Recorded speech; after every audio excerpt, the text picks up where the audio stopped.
بسم اللہ الرحمن الرحیم۔ السلام علیکم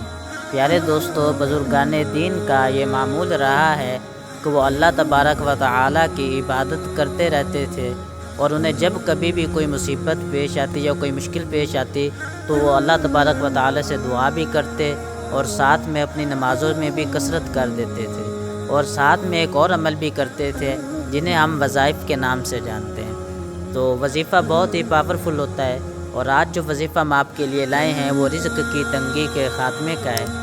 پیارے دوستو، آپ سے ریکویسٹ ہے کہ اگر آپ نے ابھی تک ہمارا چینل سبسکرائب نہیں کیا تو جلدی سے سبسکرائب کر لیں، اور گھنٹی کے بٹن پر دبا کر آل نوٹیفیکیشن پر کلک کر لیں۔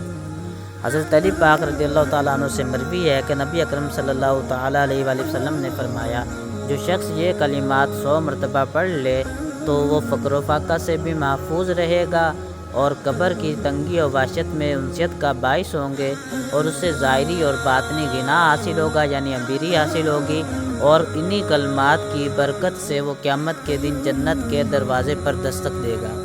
اور وہ کلمات کیا ہیں؟ وہ کلمات یہ ہیں: لا الہ الا اللہ الملک الحق المبین۔ پیارے دوستو، اگر آپ یہ پڑھ لیں تو انشاءاللہ عز و جل اس کی برکت سے آپ کی رزق کی تنگی بھی دور ہو جائے گی، اور اس کے علاوہ آپ کو یہ قبر میں بھی کام دیں گے، اور آپ کو ظاہر اور باطنی امبیری بھی حاصل ہوگی، اور انشاءاللہ عز و جل ان کے سبب آپ کا جنت میں بھی داخلہ ہوگا۔